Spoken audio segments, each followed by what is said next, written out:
We have a quorum and everybody's ready? Okay, great. Good evening. It being 7 p.m. on Thursday, May 28th, 2026, at the Bourne Veterans Memorial Community Building. I'm going to call to order our open session. We're going to start with the election of officers for the board. If anybody has interest in making nominations. I'll make a nomination that we keep you in place. Second. I have a nomination from Jim and a second from Doc. Anybody else wish to make nomination for chair? Hearing, seeing none. Would like to take a vote? Catherine? Yes. Rob? Yes. Jim? Yes. Chris? Yes. Yes. Yes. Mandy? Yes. Steve? Yes. Unanimous. Thank you very much. Thank you. And now we would have the next election vote for vice chair. Anyone would like to make a nomination? I'd put Chris up. I think he'd do a good job. I'd second that too. I second that. I third. Okay, so we have a nomination for Chris from Doc and a second from Jim, third from Rob. Anybody else that would like to nominate for vice chair? Great, then we'll take a vote. Catherine? Yes.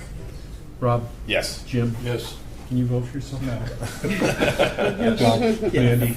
Yes. Steve? Thank you, guys. All right, next is secretary. Next is secretary. Would like any nominations for secretary? Rob, you up? I'll nominate Rob. Okay, Jim nominates Rob. Second. Second from Mandy. Anybody else want to nominate for secretary? Hearing, seeing none. Take a vote. Catherine? Yes. Jim? Yes. Chris? Yes.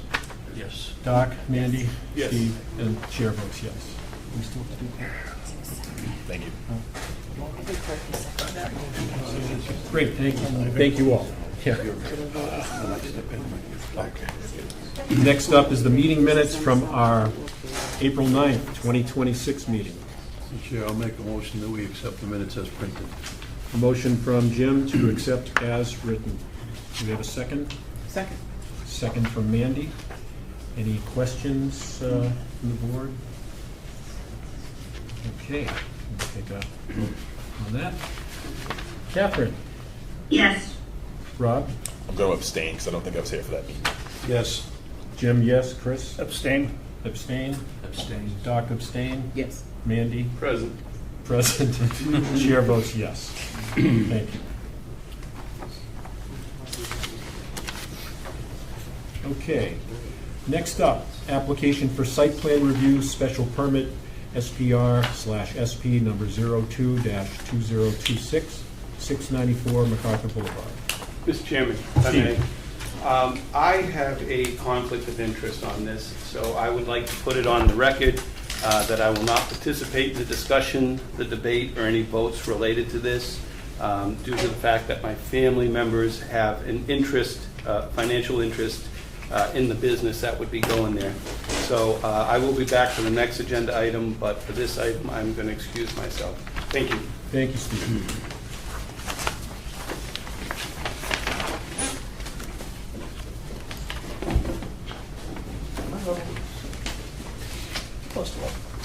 I'm going to just finish the application description. This is 694 MacArthur Boulevard, map 39, parcel 81. Applications for the redevelopment resulting in exterior alteration of an existing commercial use structure and alteration of existing use per the zoning bylaw, section 1233. This property is in the B2 zoning district. Special permit is also required since the property is located within the water resource district and more than 40% of the lot is covered by impervious area per the zoning bylaw, section 4722. Welcome. Thank you, Mr. Chairman, and congratulations to all the new members and newly elected officials. Thank you.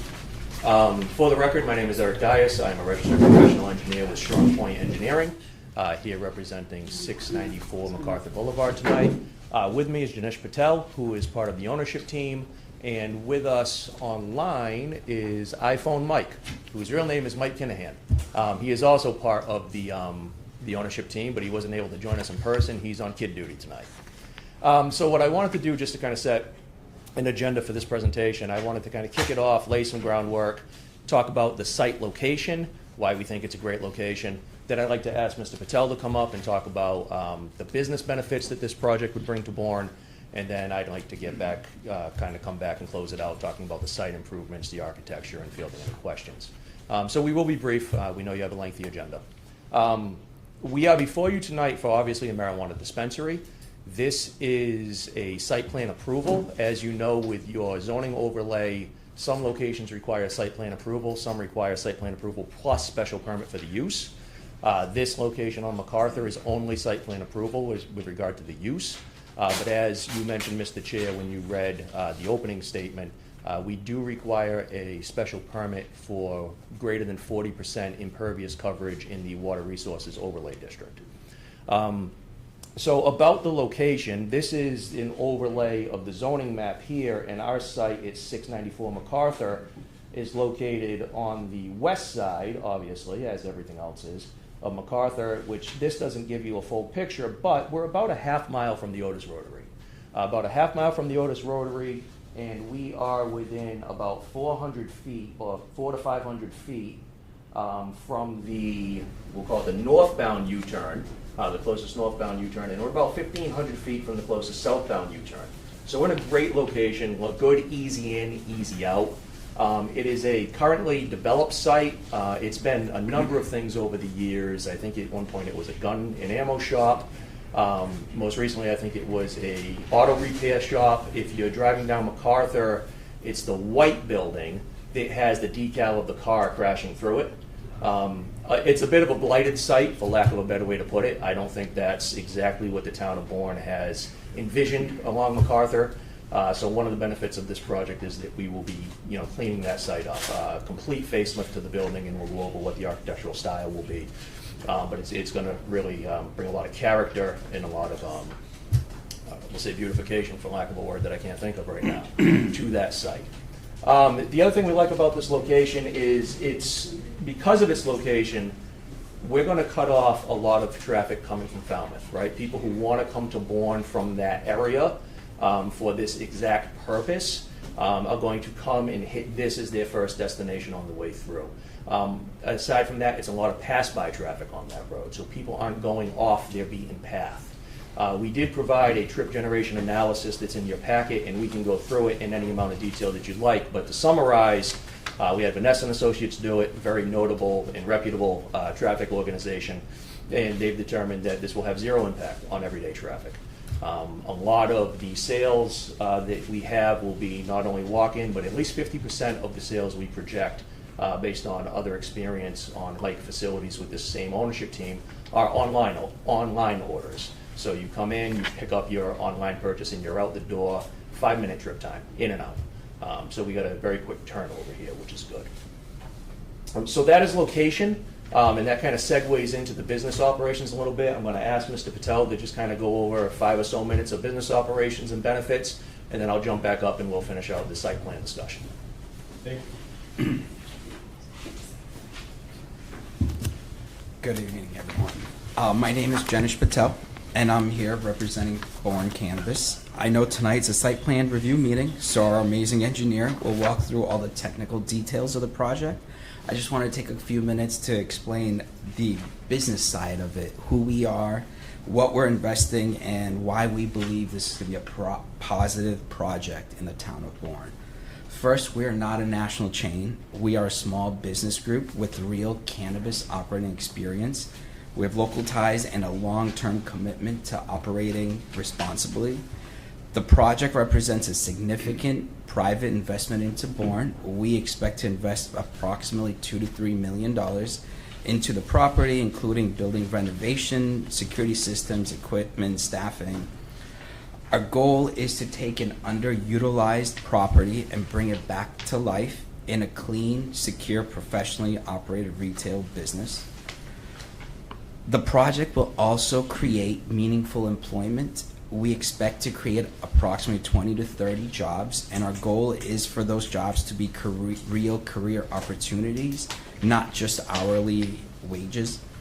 We plan to offer competitive wages, health benefits, a matching 401k, advancement opportunities, and employee support programs such as housing subsidy assistance and down payment assistance. We understand that housing on the Cape is a challenge and in many surrounding communities.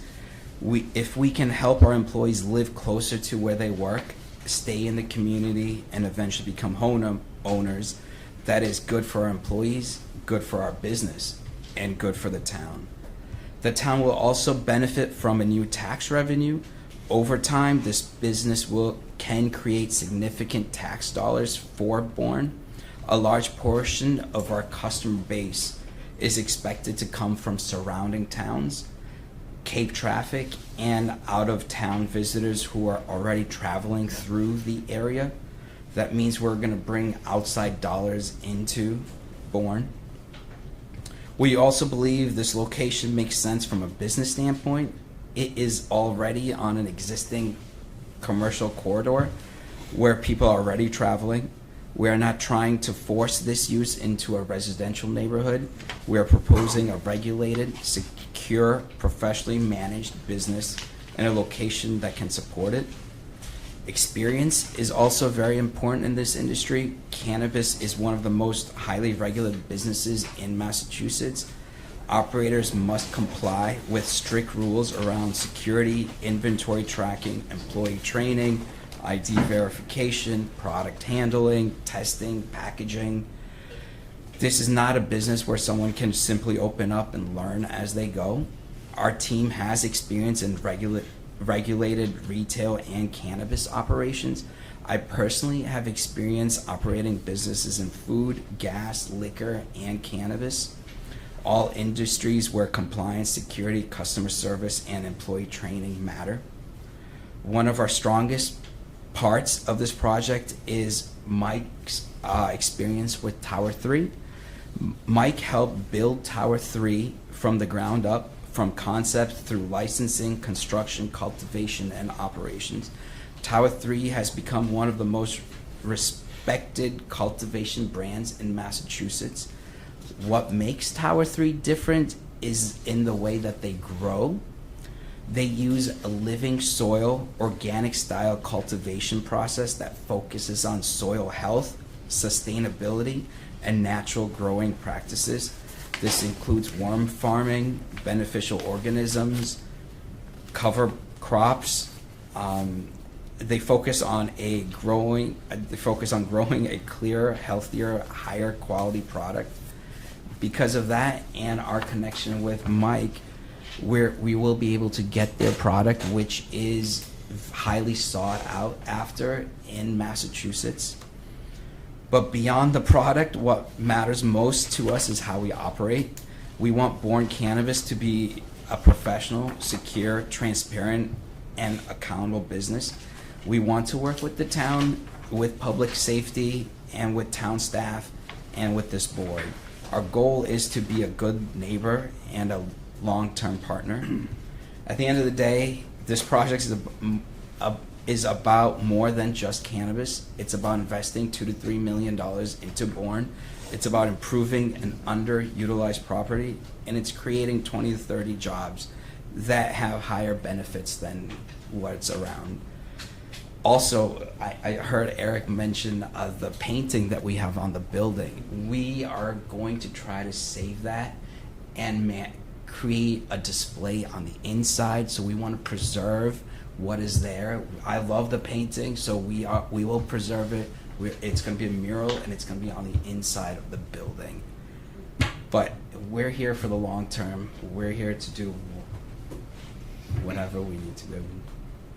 Thank you. Thank you, Mr. Patel. I just did want to clarify for Yes, the sir. record people, there is no cultivation that. No, you are planning. no, there is no Just cultivation. don't want anybody to get that Yes. mixed up. Yes. Yeah, thank you.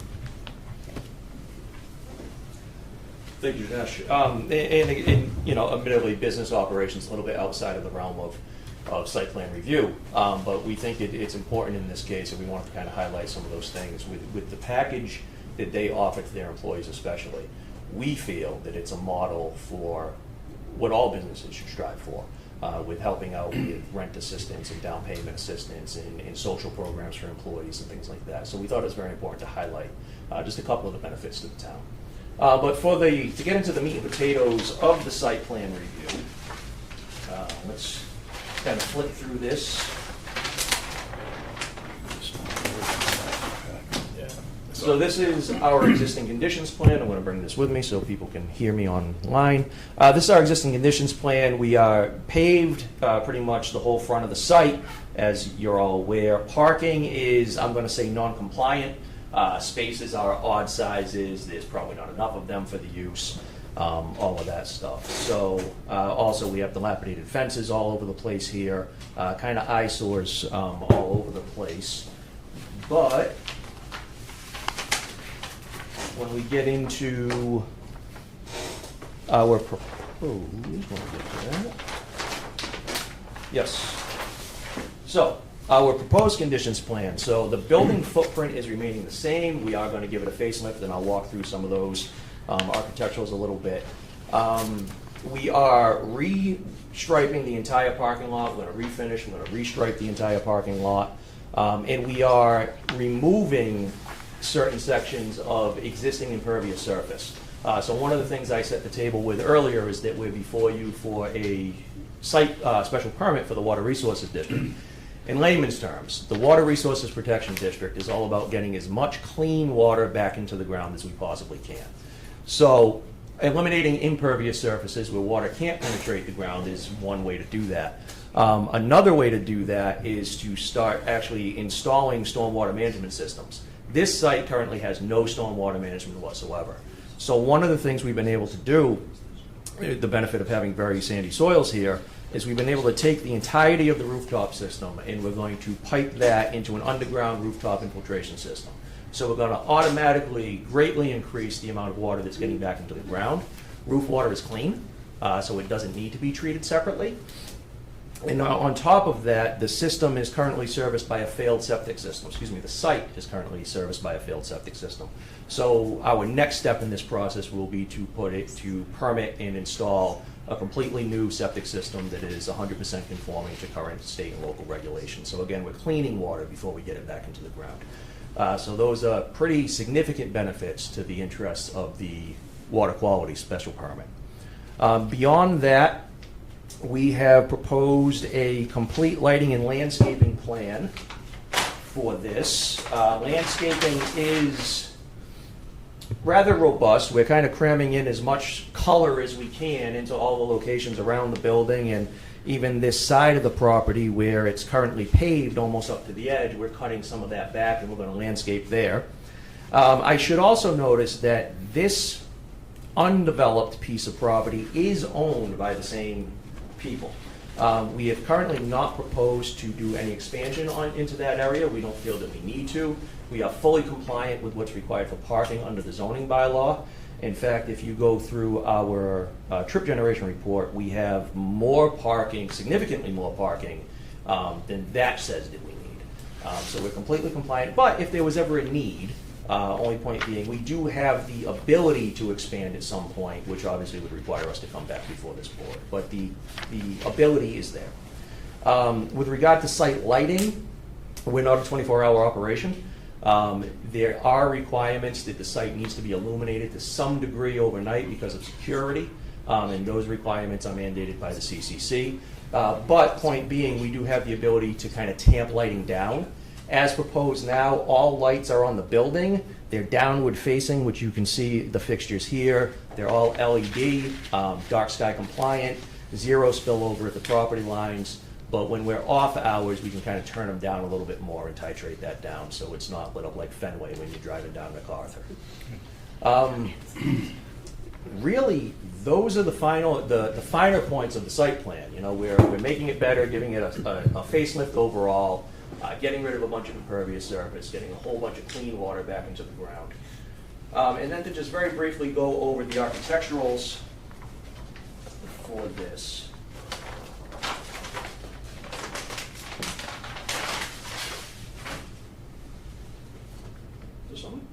think I turned it off by accident. Sorry, online people. You're good. It's green now, it was red for a minute. So this is the floor plan of the building. We will have a secure dedicated entrance into the building. Once you get into that entrance area, there is an ID check again in a vestibule kind of lobby area. And until that ID is checked, you are not able to get into the actual sales floor. Once you're in the facility, you can shop the counters. There are electronic iPads, things that you can order from if you know what you're coming from. You place your order, you come up to the counter, you show your ID again that identifies who you are. They confirm who you are. They prepare your order in the back, pass it up through the counter. You get your order, and then you come out again, a secure vestibule to leave. There's a secure door into the exit vestibule and another one out of the building. And the reason that it's double doored in that location is that so nobody can kind of sneak by, right? If you come out and open this door and you're not paying attention, not that it would happen, but who knows what kids do, you can try to run in there real quick and get a peek. There's another locked door inside, so you can't get there. We do have secure deliveries coming into the back of the building, and this whole portion that you see here is storage warehouse space. So really about 60% of the footprint is what's built out for retail and employee use. Everything else is secure storage space. From there,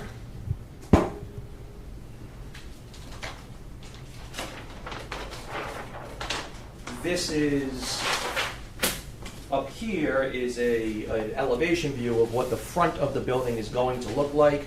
Obviously, these windows will be screened as is required by the CCC, so you can't just look in. But definitely giving it a facelift, more of a, I guess I would say, a Cape feel from what's more of an industrial feel that's there now. So we think that this, plus the landscaping that's going in and all the extra color, is really going to help dress that site up quite a bit. So I know I'm boring the crowd in the submission. I'm going to stop rambling and turn it over to any questions. Thank you very much. So we're not getting Fenway, so that means we're not getting the Citgo sign? I mean, if you really need it, we can Okay. probably do something for you. Does any of the board have questions? I think the presentation, I mean, we've been through the presentation Yes. before, very professional.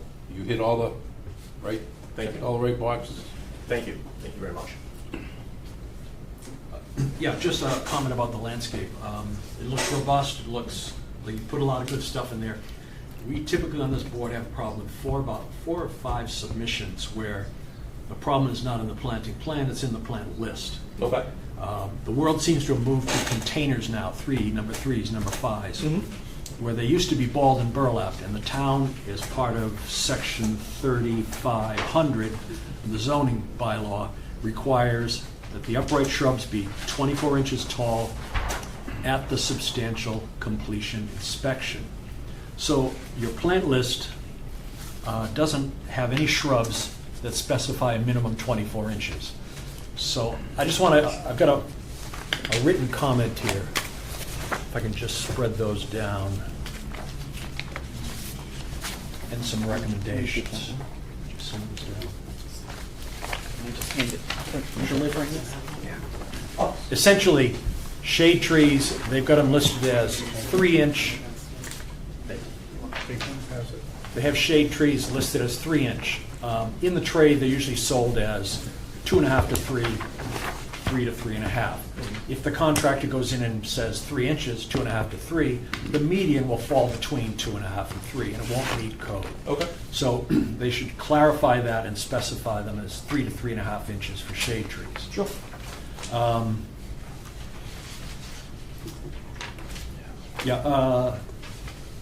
The shrubs, same thing.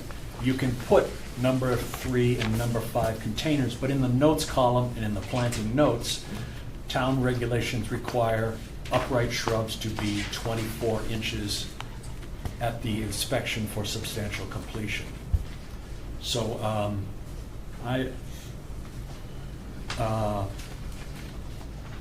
going to request that the designer revise and resubmit the plant schedule for review within 2 weeks to the planning department for review.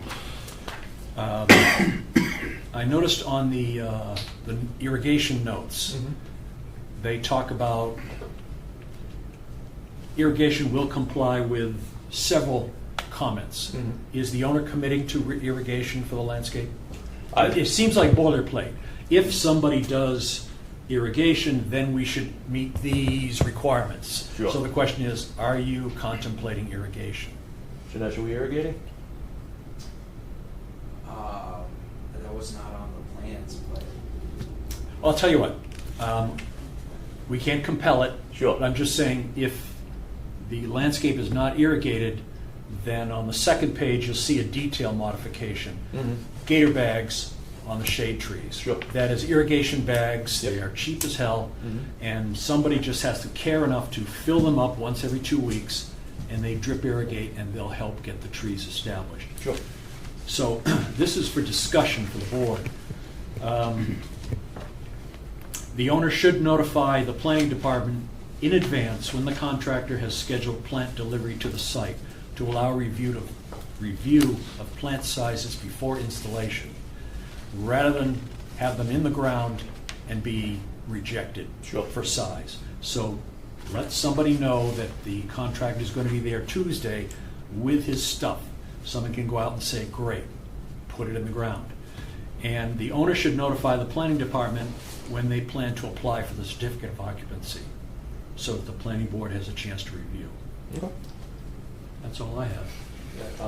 Before we move off that topic, we're fine with all of those, and hopefully, It's mostly just yeah, clerical stuff. absolutely. And hopefully, if the board is ready and that's one outstanding thing, maybe that can be a condition of approval or something like that, but we'll get to that point. Any other questions from the board? Just, could you go over a little bit the facade, what you're doing with it? Maybe give us some ideas on colors. You just said Cape Cod. Everybody has a different idea of what that looks like. Yeah, sure. And I'm going to preface this entire conversation by saying I'm no architect, but I will do my best. I believe, just looking at this, it looks like we're looking at like a clapboard type of facade. And if I'm not mistaken, I've seen renderings before where we talked about like a blue-gray type of color on this with a black shingle roof. We will have some, what's the word I'm looking for here? Some juxtaposition in colors, right, where we may have, maybe a little bit more gray around signage and a little bit more blue down here, just to kind of break things up so you're not just looking at a complete blue face. Typically, we're looking at black trim around all the doors and windows, and all the doors and windows end up, all the glass surfaces end up with a grayish or a blackish tint. That sound about right? Yeah. We want to stay very muted. We don't want to have extra attention on us. It will be very muted. You're definitely a destination spot. You're not looking to attract people. Sure. On the bottom facade there, it looks like maybe some stonework or something? Yeah, the architect is showing some stonework along the bottom, probably 2 or 3 feet, which would be a light color, probably a more of a gray or even a tanny gray type of color. I bring this up every time somebody does a stone on the bottom. I would think, again, about using a light colored on the bottom. What happens is, eventually you get splash up onto the stones, and they're usually faux stones, so they absorb whatever is splashed up onto them. They get dark, and it gets nasty looking, basically. So I would look at it going with some darker gray or something. Don't go real light. Sure. We noticed it right here at town with our school, and the bottom of the school is black, probably about 4 feet up, so look at that. Anybody else have anything? I know, just going through the plans and stuff, that you guys were removing a certain percentage of like the impervious, pavement, if you will. But you guys planting grass, what's the plan with that? Yes, anything that is not paved is either going to be like a mulched or a stone landscape bed. Everything that's not that is going to be loamed and seeded. It's going to be all grass. Gotcha. How much percentage are you ripping up? I think I read something in the report, but I can't remember off the top. That makes 2 of us. Give me just a second.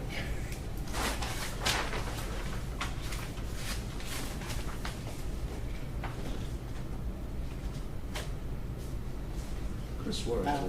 Mr. Chairman? Yes. going from 70.7% to 66.1%. There you go. Nice work, Jen. Thank you. She got there faster than me. Awesome. So it's not a huge decrease in impervious, but it is notable. And then again, it's paved areas that are going away where cars can leak contaminants and things like that. But we are, like I mentioned, additionally, we're cleaning up septic, and we're adding in the entirety of rooftop infiltration. So we're getting a lot of water back into the ground that's not there now. Yeah, I guess any reduction of the impervious is a positive. Absolutely. Yeah, I'm with Sure. you. Thank you. Thank you. Before in your comments, you said you were going to refresh the parking lot. Does that mean you're paving it over, or are you just gonna patch pave? So Gonna just spray tar? we're going to pave it over. So I'm being told we're going to pave it over. Okay. Yeah, I would think you would have to if you're gonna be digging it up for a septic and you're gonna dig it up for roof infiltration, so that's good. That's true. With an investment of this size, we're at least digging up this entire area and we're trimming here else. We could patch and then seal coat. Doesn't look as good. At least, put down some new stuff and remill and top coat everything, I think makes sense. Just looking at the design of the building, you're putting money into the facade there, but, you're walking on a dirty rug Right. before you walk into the clean house. Right, makes sense. I like it. I mean, I've seen this building through all the different phases over the years. From car wrecks. It was a Saab dealership way back in the day. And everybody said that they were going to fix up the building, and we never saw that. They put a coat of paint on it. And that isn't a big improvement, but it sounds from what you presented that it looks like you guys are going to do some. Well, and the good news is, with this type of use coming there, we almost have no choice but to do something to the building, or else we won't even meet CCC guidelines. I understand. So if we're going that far, we might as well go all the way. Right. Yeah. That's good. Thank you. Yes, great. Okay, no more questions from the board. Open it to the public. Is there anybody that would like to comment or have a question? Please, welcome. Please come to the podium and tell us your name and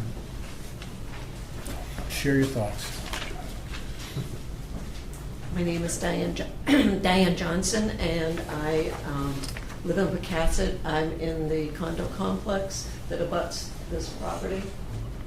MacArthur Boulevard is right behind some of our buildings, not mine in particular.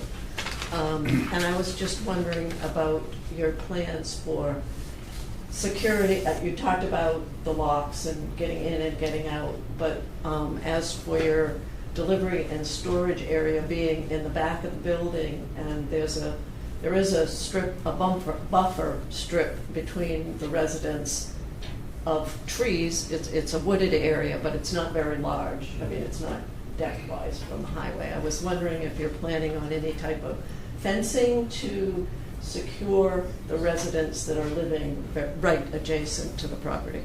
Thank you. We can invite our engineer up to share. Yeah, absolutely. And that's a very good question. I'm getting the nod that we can definitely add some fencing along that back property line to secure a solid boundary. Ma'am, you're right, there's not a huge wooded buffer there. There is some, but I think a fence would help. And just one more to talk about, just a little bit more about security. So obviously the CCC has very strict guidelines for security. We've been kind of working on these type of projects since they were first legalized in Mass. And at first, security was a much, much more intense conversation because people didn't know what to expect. But essentially every inch of this place is under camera surveillance 24/7. The other thing that this group does is they make their camera security footage available in real time to the police department, should they choose to accept that. The studies, and I don't have the studies or the quotes off the top of my head, but they do show that when one of these locations moves into a neighborhood, illicit crime tends to move out. And it's because there's so much security associated with these. The studies have proven that, as a general rule, these are positive for the neighborhood. But that said, to answer the direct question, yes, we will provide a fence. And the CCC, the Cannabis Control Commission. That is correct. Yes, just for others. Sorry. Not the other CCC that we have to deal with. Right. But the Cannabis Commission comes down and inspects the building, Yes. he can't open his doors until all the boxes are checked. Yes. That's right. Good. And regarding the fence, is that something that we should add in as a condition? What do you think? Now, what kind of fence were you thinking? Are you gonna do a vinyl fence, chain link fence with, chain link with the privacy slats in it? I think that makes sense. 6 foot? You won't get anything higher than that in the town. Yeah, and I wouldn't want to go lower because you'll. 6 foot's good. Yeah. Okay. Not visible to the residents? No, it would be on, so the residents are back here, there's that tree line that's through here. Yep. And with the privacy slats, we can use like a forest green, so it kind of blends in a little bit. I just wonder, we usually would do stockade, but I think in this particular case with the CCC, Chain link would be. they would much Sure, prefer a right. chain Okay. link fence with the privacy slats in it. And again, I've seen chain link fence with slats in it up against the wooded buffer area. If you do the dark green or even a brown, it'll blend in, and it's better for everybody. Sure.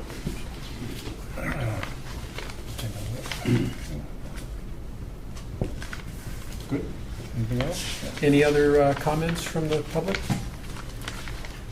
Seeing and hearing none, we'll close the public comment hearing and bring it back to the board. Can we make a motion to close the public? Oh, I'm sorry, yes.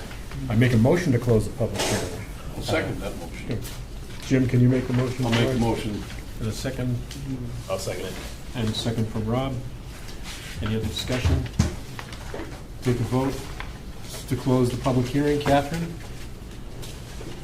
Yes. Rob? Yes. Jim? Yes. Chris? Yes. Doc? Yes. Mandy? Yes. Chair votes yes. Thank you. Thank you, thank you very much.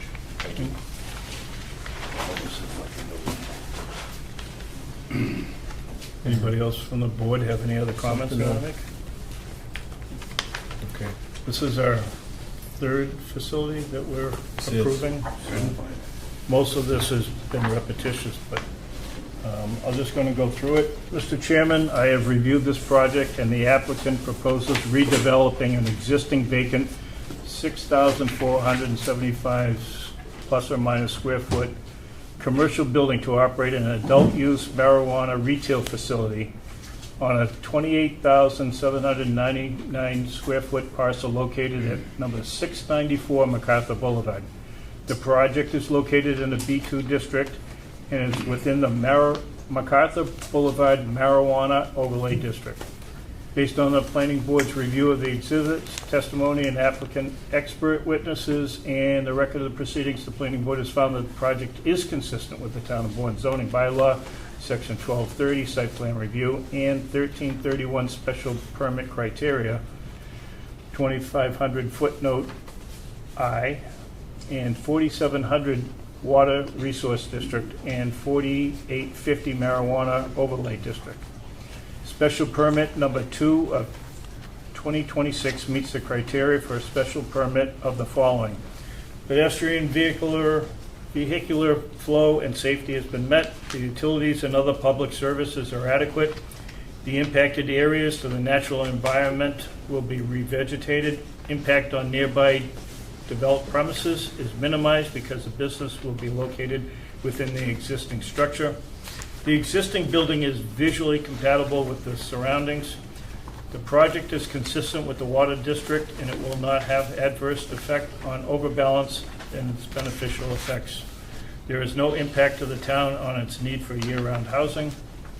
Therefore, I move to approve the site plan special permit in accordance with the following findings, terms, and conditions. As requested, the extension or alteration of the building to remain within the 50-foot setback from MacArthur Boulevard and to maintain a front yard setback of 49.9 plus or minus feet, a side setback at 11.9 plus or minus feet, and is not substantially more detrimental to the neighborhood than the existing non-conforming use. Isn't that a fact? The reduction will improve reduction in impervious coverage from 70.7% to 66.1% in the water resource district and will not have an adverse effect on overbalance to its beneficial effects. This plan is subject to all rules, regulations, and bylaws of the town of Bourne. No outdoor storage is allowed. CCC doesn't like that either. Prior to its issuance of an occupancy permit, provide the planning department with the following: an as-built plan showing all fixtures above and below ground must be submitted to the planning department. A written description of status of its applications to the Massachusetts CCC, Cannabis Control Commission, relative to the establishment at issue, or a copy of license as applicable. A list of any waivers or regulations that the applicant seeks to obtain from the Massachusetts Cannabis Control Commission, or a copy of any such waivers that Mass Cannabis Control Commission has issued to the applicant as applicable.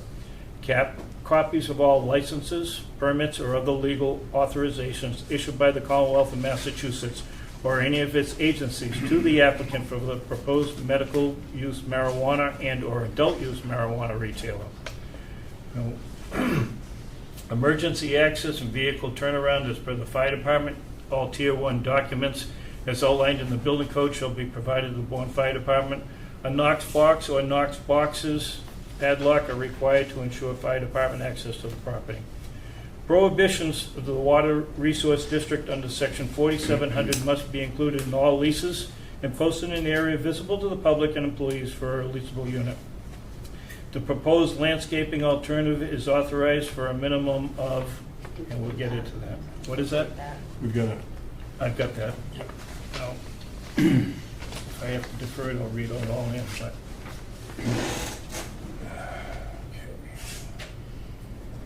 Again, number of containers, the minimal acceptable shrub size should be stated in the planting notes and the planting notes column. The designer should review the plant schedule. Got it right there. Landscape designer to revise and submit a landscape plan to the planning department within 2 weeks. Gator bags on the trees to establish them.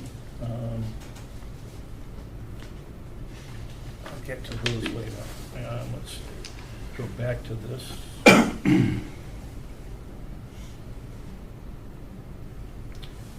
now I lost my spot. Landscape, okay.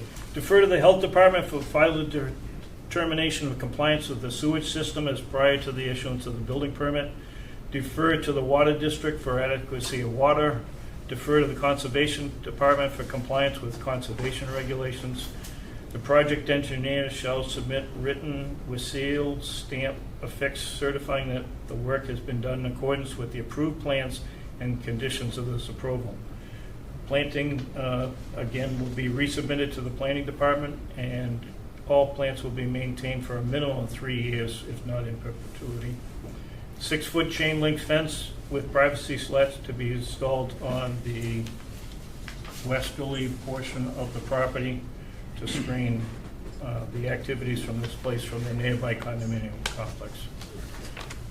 Mr. Chairman, that's my motion. I'll second that. Motion by Chris, second by Jim. Any questions or comments from the board? We shall take a vote.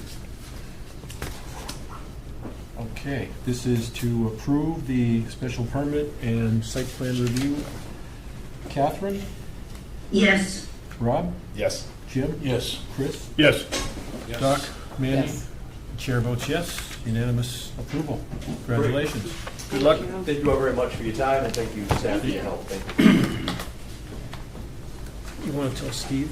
Yeah, well, we'll get this one quick. We can let them know on their way out. You can come back in. I think they know him. Oh, yeah.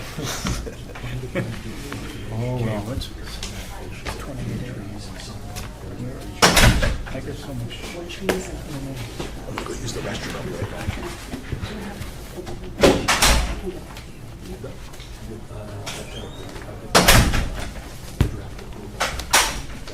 Okay. I think it was four trees. Shrub. This is next. Yeah, and because we got, I don't even have a full, enough people.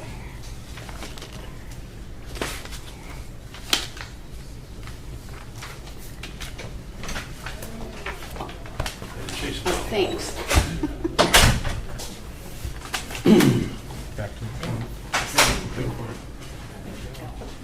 Next up, application for site plan review special permit, SPR/SP number 04-2026, 1360 Route 28A, map 51, parcel 41. Application is to request additional parking spaces on the side and rear of the building for the zoning bylaw, sections 1233 and 3300 for alternate surfacing. This property is in the Business 2 B2 district. Welcome. Thank you. My name is Patrick Ross.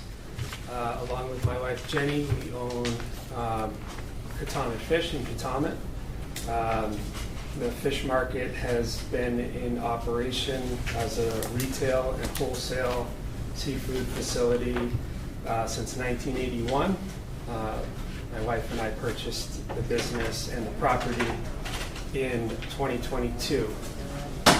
And in January of 2023, we were approved by the select board for a retail package store license.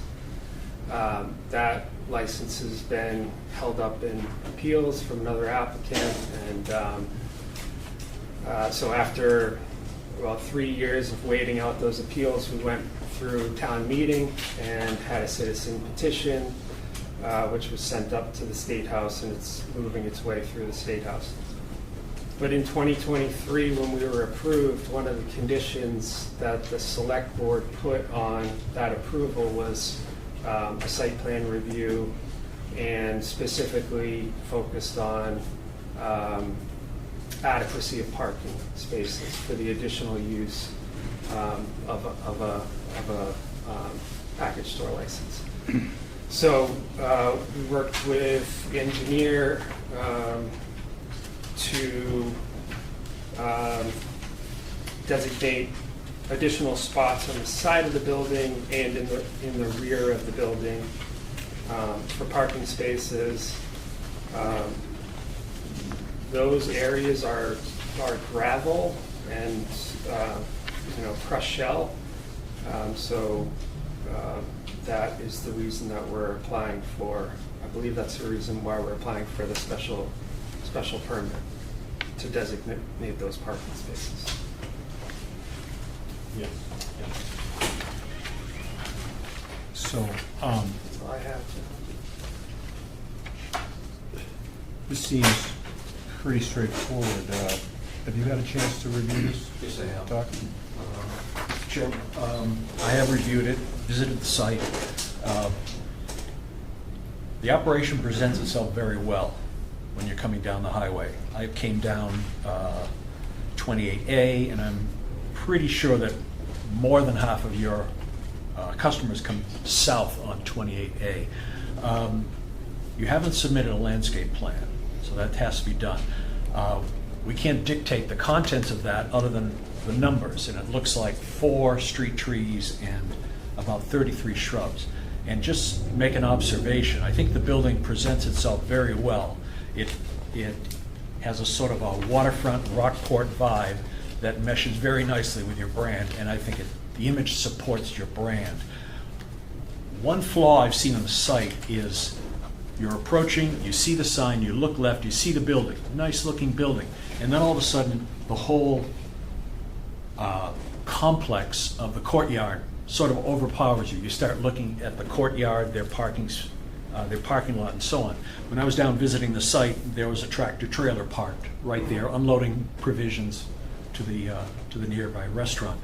So I'm just going to recommend that you look carefully at the west side of your property, that is the side that abuts the courtyard, and consider adding a couple of shade trees and some shrubberies that get up to at least cover the height of an automobile hood. It breaks down the mass of the parking lot next door. It allows your building to stand freely, and besides being a requirement, I think it'd be a very good business decision. So you're sort of talking about the next to the front parking lot, the strip of... Exactly right. You know, you've got a wide right-of-way. You've got a lot of grass that's actually in the public right-of-way. And you've got this lobe on the west side, the left side of the parking lot as you come in. grass lobe, and with the flagpole back about 50, 75 feet. So I'm just suggesting that would be an opportunity to provide some visual separation between you and the sort of view of the courtyard parking lot that does not support your business, so to speak. Allow people just to look at your building and your operation as they pull in. I think that's a business plus. And so the short answer is we need a landscape plan. Perhaps you might fit another street tree on the southeast side, over near, say, the ornamental anchor. I know you want to park a food truck there, but see if you can avoid the overhead wire, the footprint of the food truck, and put one shade tree on the southeast corner. That is the right side of the parking lot.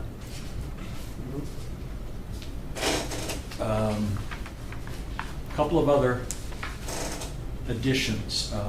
The paved parking in the front should be restriped to define the parking spaces.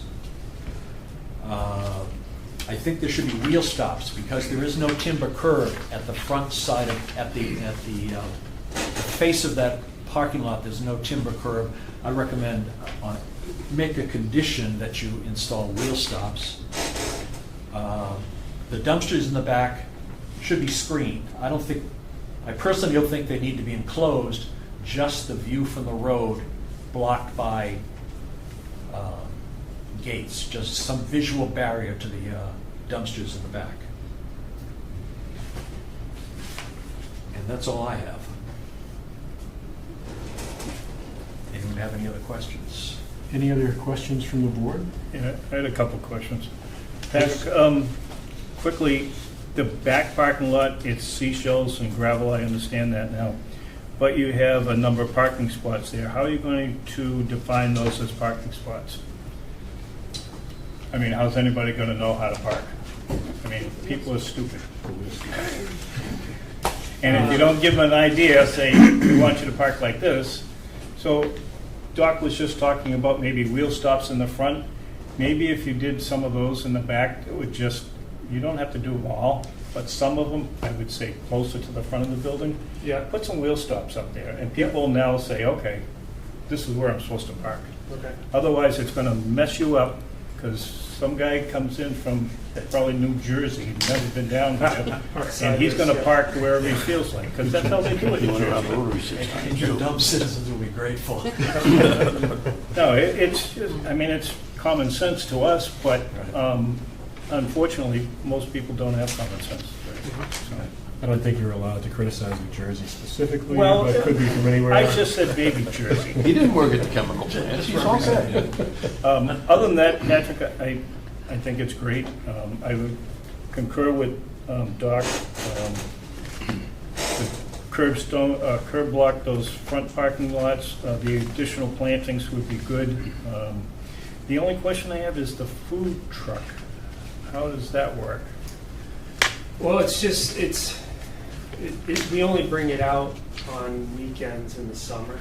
Okay. We just sort of, we sell lobster rolls and Oh, a couple okay. of other things out of the market. So it's not an outside entity that comes in and sets up there, it's you guys run this? Yeah, no, we have it's a food trailer, Okay. and we store it in the back of the property, and we bring it to catering events and things like that. But we just sort of bring it out during the really busy times to just keep the people who they just want a lobster roll to be able to just go to the window and Perfect.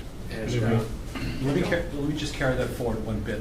So, it's not a self-powered van. It's a trailer that's pulled. So what I'm getting at is maneuverability.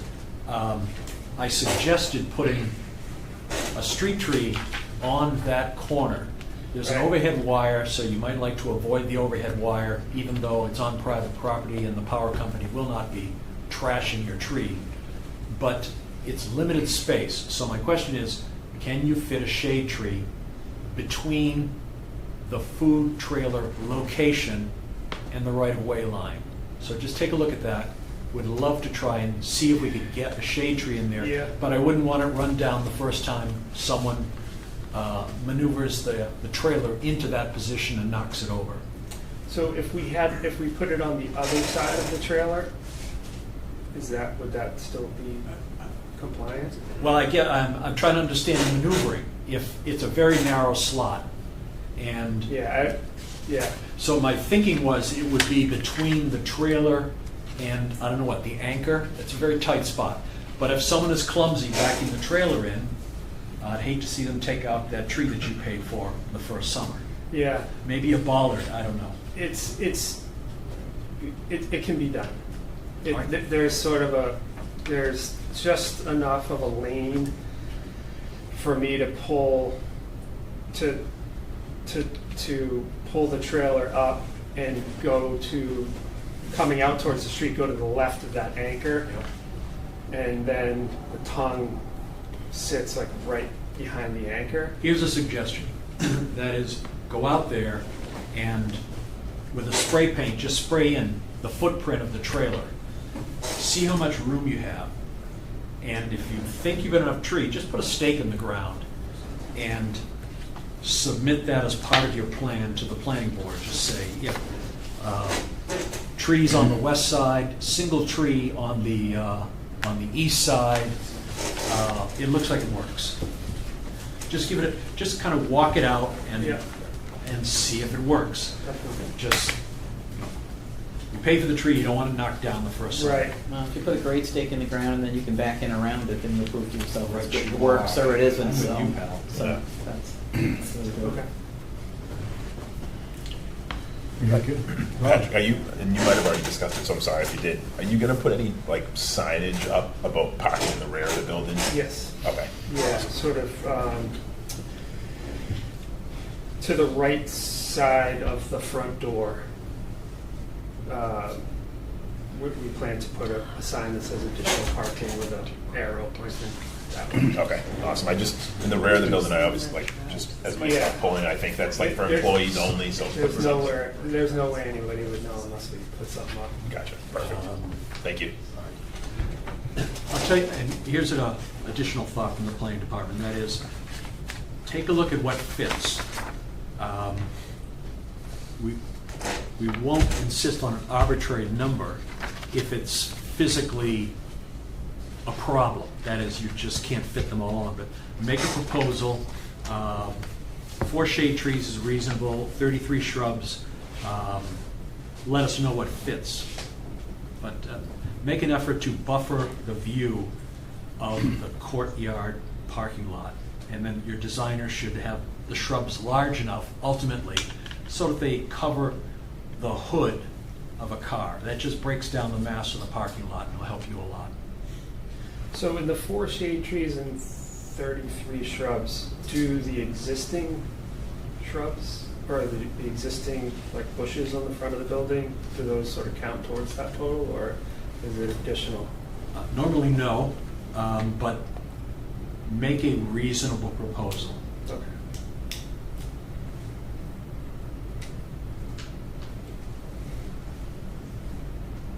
And the planning department may push back, but just make a proposal. Mm-hmm.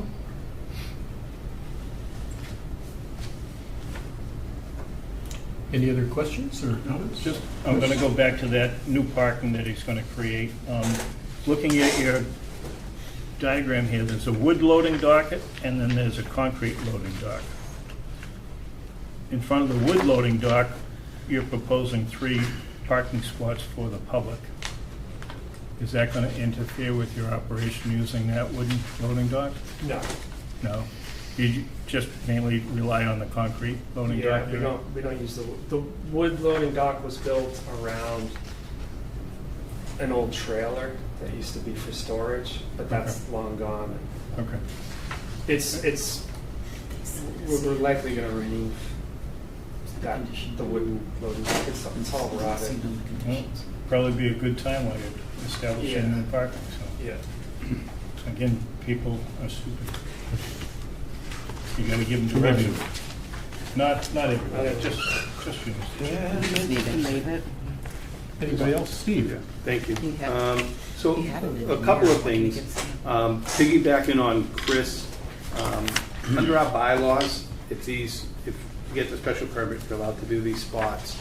It does say that you will identify the spaces through the use of segmented bumper strips or other similar permanent means. So it's a good time now, in the beginning of this planning, to think about how you're going to do that, because that is one of the requirements. The other thing, and this is to some degree piggybacking on what Doc has said, in the tree and the trailer. Everybody knows this property. If you recall, a number of years back, there was, I'm not going to use the name of the store, but there was a market in Great Gables, and they had some woodwork out front, some vegetation out front, and a box out front and whatnot. And that work was actually on the layout of the road. So if you look at the plan, particularly if you look at it online and you dial in, where that trailer is very, very close to the property line, to the front and to the side yard. As a matter of fact, the sign that says Katomet Fish is actually in the roadway technically. So when you're doing landscaping, I think you need to be very mindful about the front of the property where you're putting these shrubs, unless you feel like going to the select board and getting some sort of easement, which I'm sure you're not going to want to do that. It's a state road. Yeah, so I So couldn't it's even not do it the there. selectmen. Don't even try dealing with the state. Yeah, so that's something to be mindful of. And the other thing, I haven't heard anything about the drainage, erosion, siltation, dust, any of those things. So, it requires us to make a finding that we're satisfied with those items. I know the property well. I love your market. It's one of the few places you can get Arctic char around here. So I wish you success in everything, but I'm a little bit uncomfortable with the lot. If you have cars parked there, you have cars trying to get in, cars trying to get out, cars trying to back out of their parking spots. It just looks really, really tight to me. So I just, at this point in the process, just be mindful of all those things and proceed with caution. But I think if you have the right people doing the work, you should be fine over there. Thank you. Thank you, Steve. Anyone else, any comments or any questions? Okay, we can open this up to the public. Is there anybody who would like to comment or have any questions for this project? Seeing, hearing none, I think we'll close the public. I'll make a motion to close the public comment. Motion by Jim, second by Chris. Any other questions or comments by the board? We'll take a vote. This is to close the public comments. Catherine? Yes. Rob? Yes. Jim? Yes. Chris? Doc? Yes. Mandy? Yes. Steve? Chair votes yes. Okay, back to the board. Anybody have any further comments or motions to make? Just the approval motion. Mr. Chairman, I have reviewed this project, and the applicant, Patrick Ross, proposes to add 11 parking spaces on the side and rear of the building in anticipation of expanding the retail use from a fish market to a fish market with liquor sales. There are no changes to the building footprint. Mr. Chairman, based on the planning board review of exhibits, testimony of the applicant, expert witnesses, and recording of the record of the proceedings, the planning board has found that the project is consistent with the Town of Bourne zoning bylaw, section 1230, site plan review, and section 1331, special permit criteria. Special permit number 04-2026 meets the criteria for a special permit of the following: pedestrian, vehicular flow, safety has been met, utilities and other public services are adequate, there are no impacts to the natural environment, impact upon nearby developed premises is minimized, the existing visual impacts are to remain the same, the project is consistent with Water Resource District and will not have an adverse effect which overbalances its beneficial effects. There is no impact to the town's need for year-round housing. Therefore, I move to approve site plan special permit 04-2026 in accordance with the following findings and conditions. Alternative surfacing under section 1310 for 11 gravel parking spaces is granted. Maintaining a frontage of 100.10 feet plus or minus will not be substantially more detrimental to the neighborhood than the existing non-conforming use. Per Water Resource District sections 4722A, maintaining the impervious surface of 50.1% will not have an adverse effect which overbalances its beneficial effects. Conditions. This plan is subject to all rules, regulations, and bylaws of the town of Bourne. The decision of the planning board shall be appurtenant to and run with the property which is the subject project site. The decision shall bind and be enforceable against and to ensure to the benefit of the applicant, its heirs, successors, and assigns. Landscape. Plant 4 trees and approximately 33 shrubs on the property. Plant 1 tree in the southeast corner of the property near the area of the sign. Plant 3 trees on the west side of the property in the grass area between Katamet Fish and the courtyard for a total of 33 shrubs in grassed areas along the west property line and where else appropriate. The trees shall be at least 3 inches in caliper and the shrubs must be at least 24 inches in height to reach a height of at least 36 feet. Landscaping plan to be submitted to the planning department within 14 days. A planning board representative and the planning department to approve the plan prior to installation. 4, restripe the parking lot spaces in front. 5, wheel stops on the paved lot. 6, screen waste receptacles with fencing. 7, defer to the fire department for adequacy of emergency access. 8, submit a stamped engineered plan. 9, this decision shall be recorded at the Barnstable County Registry of Deeds or Land Court Registry and a copy returned to the planning department prior to the issuance of a building permit. That's what I have. You want to add the curb stops or the gravel spots in the back? Right, you are. Number, what would that be? Number 10. Add wheel stops at the gravel lot in the rear of the property. We have a motion. I'll second it. Motion by Doc, second by Jim. Any questions from the board? Comments? We could take a vote to approve. Catherine? Yes. Rob? Yes. Jim? Yes. Doc? Yes. Chris? Doc? Yes. Andy? Yes. Steve? Yes. Chair votes yes. Unanimous. Congratulations. Thank Look you. forward to seeing your Thank place.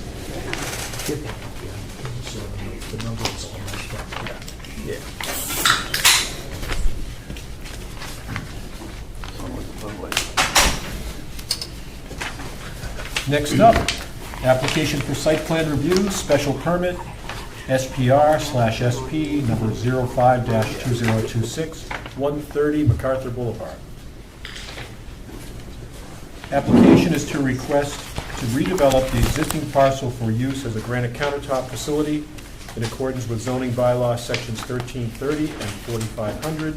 The applicant requests a special permit for retail sales with greater than 1,600 square foot floor area and manufacturing within a B4 zoning district for the purpose of manufacturing and retail sales of stone countertops.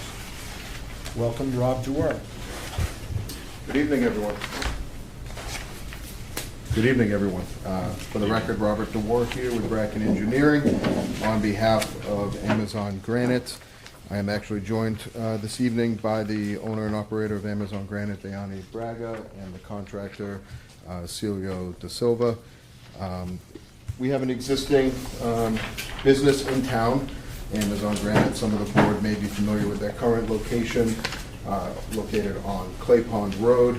This will be right next to the proposed location of the future fire station. The business is growing and looking to relocate from that current location to this existing developed property here on MacArthur Boulevard. We're located above, north of Waterhouse Road, but south of the Rotary, the high school and middle school complex. This is one of the fields that is adjacent. lies kind of to the west of us. We have the marijuana facility recently approved to the north of us, and the boatyard to the south of us. Just off-site of the property to the north of us is a wetland area with a certified vernal pool in it. Because of that, we have gone forth to the Conservation Commission. We are actually working with them. And so tonight, I would like to open up the project. I don't expect a vote to close it, but we would like to receive any kind of initial and preliminary comments from the board and talk a little bit about it. I'll get into reasons for that in a little bit. So, let's pull up the next board. The old gym, or they're expanding where they're at? So we have an existing developed site. Again, the site was previously like a fitness gym. It has an existing building. It's a little over 7,700 square feet. The overall site itself is 62,800 square feet and change. We have generally, the layout is the building is roughly in the middle with a driveway on the northern side of it entering from MacArthur, providing some parking in the front of the building, as well as there's really no designated parking in the back, but there is the paved area that runs around to the rear of this, with this area here being unpaved and generally left open because the existing septic system is here. Additionally, there is an easement across this driveway along to the rear of the yard to provide access to the rear abutter here and Angelo Drive. So the applicants are proposing to redevelop this property. Go up the next board.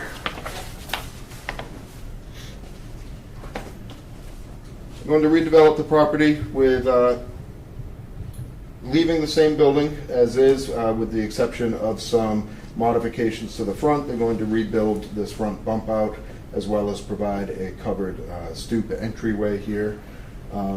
And outside of that, they're going to be doing substantial interior renovations and also just updating the facade of the existing building as well. Additionally, this an area here that on the existing conditions was kind of just a landscaped area. They're looking to provide sort of an outdoor kitchen display where they can show sort of finished outdoor kitchen countertops out of the granite, things like that, how that integrates with any appliances out there. We do provide kind of generally the same site layout, parking in the front for the majority of the retail sales, the driveway remaining around the back with additional parking in the back here. We are proposing to provide additional pavement in this area to pave basically this whole back area. This allows for the parking as well as outdoor storage. This is a granite countertop facility, stone countertop facility. So if you've seen one of those, you know that they have the majority of their material is stored outdoors. So we have substantial outdoor storage in the back, as well as some waste storage for their offcuts, kind of kitty-cornered wherever they can fit. In the front, and this is goes into one of our special permit requests, but we do also have a retail display area for the granites. They sit in the angled display stands that can be seen as you're driving south on MacArthur Boulevard. So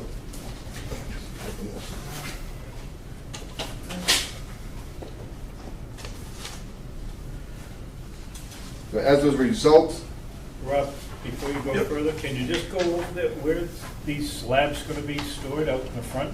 sure. That's pretty much a wooded area right now, isn't it?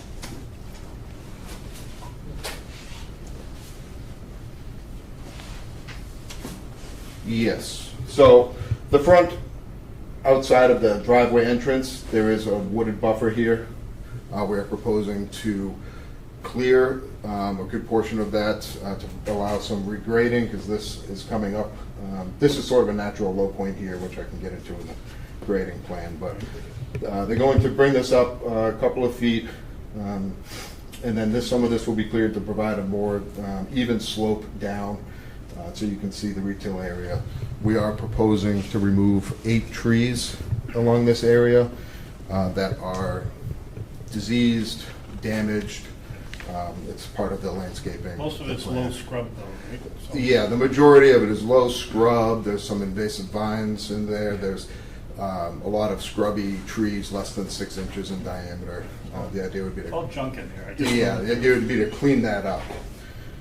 So that is, we are requesting a special permit, however, to, while it's not parking, we are proposing increased impervious and paved area within the 50-foot buffer to MacArthur Boulevard here. Additionally, because we are requesting to remove those 8 trees, we're requesting a special permit for that as well.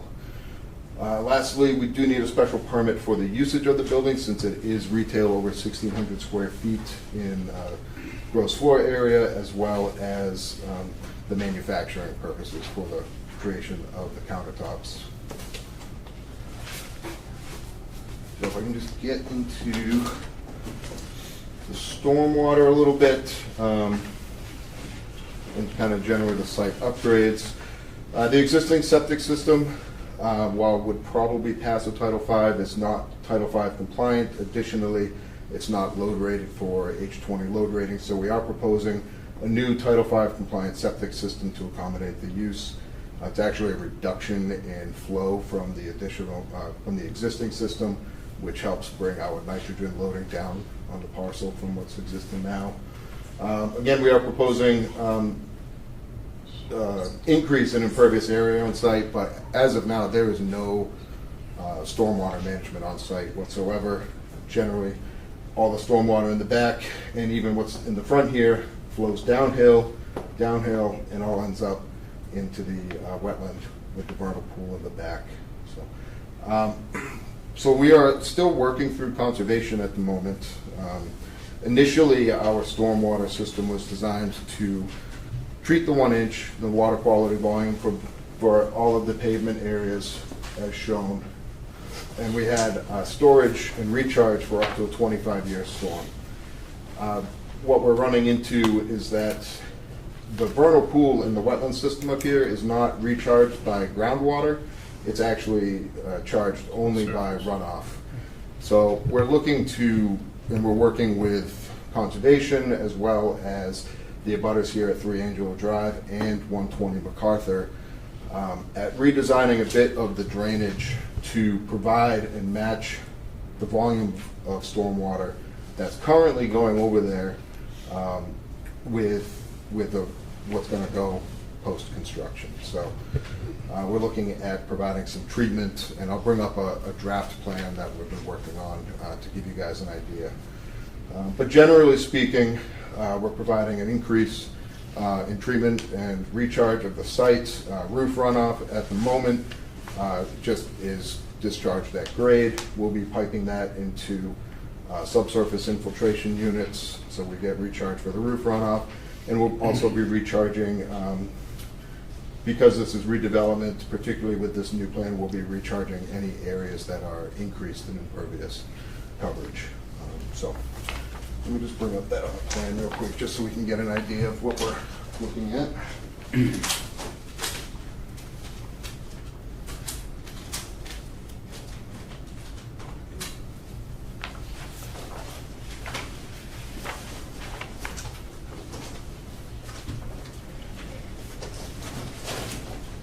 I apologize, I must have run out of my office with regardless, that will be something that will be submitted in the future to the board for review. But real quick, just to go over some of the aesthetics, landscaping and lighting.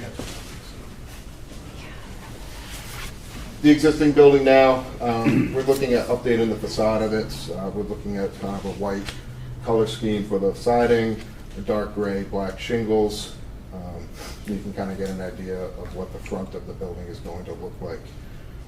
If you've driven by it now, you can see the building is, it could use a refresh. Needs some It's love. tired. Yeah. It's tired. Yes. That's for sure. That's beautiful.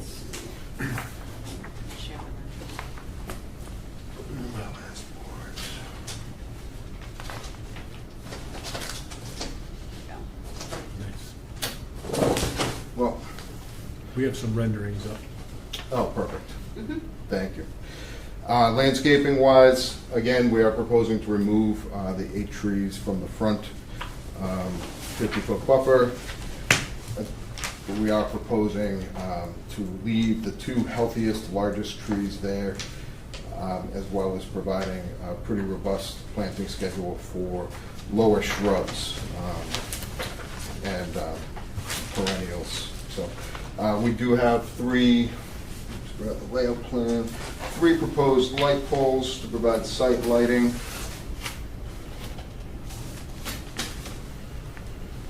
One would be in the front. That's the existing conditions, sorry. One would be in the front, kind of, they're designed to be a wide cast, not a far cast or back, but over the retail area to provide lighting for that.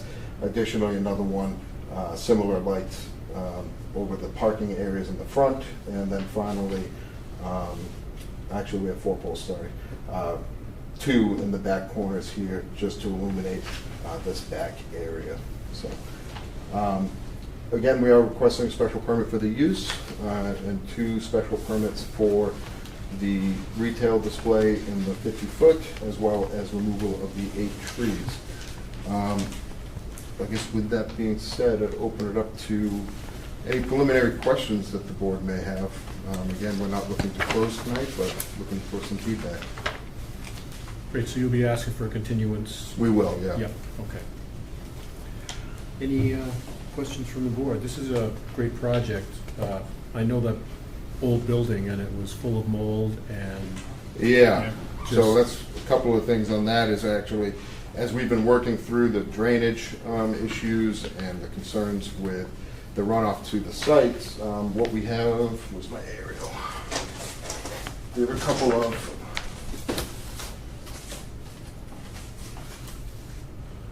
we're getting a lot of runoff, the majority coming down this aisle, but during larger storms, we're actually getting runoff that, this is almost a low point in MacArthur Boulevard. We do have a pair of catch basins up here, but during the really large storms that we get, it will overtop the curb and come down. Additionally, the boatyard here is actually caused quite a bit of runoff that, this is up high, you can't tell from an aerial, but this building was a lot lower than basically this ridge that wraps around here. So we're getting a lot of runoff from this dirt boatyard here. And we are actually working with the town to resolve that with that owner. So as a result, what happens is that runoff basically comes right down here into the side of our building, and it's, like as you mentioned with the mold, I think that's where a lot of that mold problem is coming, because it's just getting inundated. It hits that building and it has to sit there before it finally either goes this way or goes towards the front. I believe I have a photo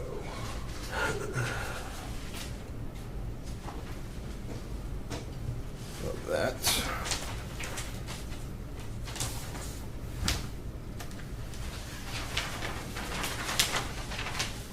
Probably hard to see from the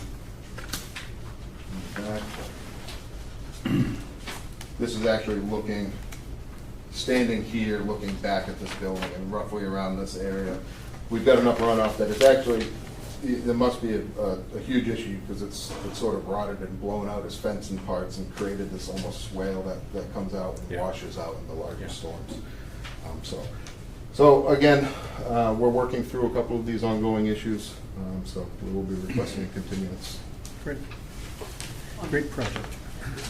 On stormwater generally, maybe it's too soon to ask, because I know you're still working on that, but, I mean, so you've got water coming from a property next door that's part of what's eventually recharging the vernal pool, and I know you don't want it hitting your building, so it's got to somehow be managed, and also, so you're not going to have detention on your part of it, but somehow account for what's going on from them?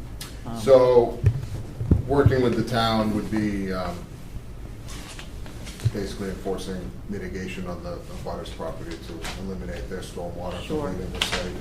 onto ours. And that makes all the sense in the world, but I guess I'm wondering what that's going to leave you when you start trying to satisfy the Conservation Committee. Well, we still have quite a bit of water, I think, relative to what's recharging the vernal pool. That's a small amount compared to what's coming down off of this paved road right now. Originally, and per the Stormwater Management Act, when we designed it, we try to maintain all of our water on site. So we had tried to recharge all of that water. Sure. But as a result, we figured out we'd probably starve that wetland a little bit. So could you try to use some of your roof water, which would be the cleaner water? Yeah, so what would happen is basically we would still, we're looking at providing like a tree box filter. So this water that comes down would be captured, basically run along the curb, come down, and we're working with the owners here because it's off of our property. We'll probably end up having to construct that tree box filter off of our property onto the 120 MacArthur. But that will provide treatment for any of the water that's coming down the road here. And then additionally, the water in the back parking lot, we're still going to grab that, treat it, and recharge it, but we'll likely have an overflow pipe. So for the larger, like 100-year storm events, you'll still get the treatment of that first flush, but instead of recharging all of that, it'll end up overflowing to the wetland. Yeah. It's only going to be an improvement in quality of what's there now. Absolutely, yeah. There's We did one of those- no treatment now. We did one of those on 28A, if you guys remember. We allowed them to put it in the catch basin, but then they put an overflow so they can go out, and that was down near the cranberry box and stuff. So I think it's a good idea that you initially capture it, and like you said, it's for the big storms. And we are outside of the water resource district here and outside of the zone 2 that's so prevalent on MacArthur Boulevard, so we have that going for us. I like the look of the building, the new building, because the Yeah. other one's so blighted. Yeah, that's a beautiful design. Just some of you on the board know that I've always been kind of against the 50-foot setback requirement. I think that if we want businesses to be on MacArthur Boulevard, we have to change that a little bit. We might think about that going forward because that's why they're on the boulevard.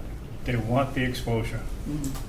And some of the car dealerships have encroached by putting their cars out there. I don't see anything wrong with a couple of slabs of granite out there. I don't think it's going to be a big detraction. So, again, I've talked about this before with the board members that have been around for a while. I think in general we should look at reducing that 50-foot setback to a different plan. And again, this section of the boulevard, who knows what it's going to be in 25, 30 years. We don't know. I mean, and I think it's going to be at least that long because Massachusetts can't seem to figure out how to get their heads out of their backsides. It'll be a long time before we see a Bourne Bridge. I told the selectmen 10, 15 years ago that I plan to live to be 100 years old. I plan on it, and I'm never going to see a new Bourne Bridge. It's just not in the cards. I like We'll you talk thinking- about it all. I like you thinking about the setback, because like the car dealers can do that, but, so the granite place now is just on Clay Pond Road.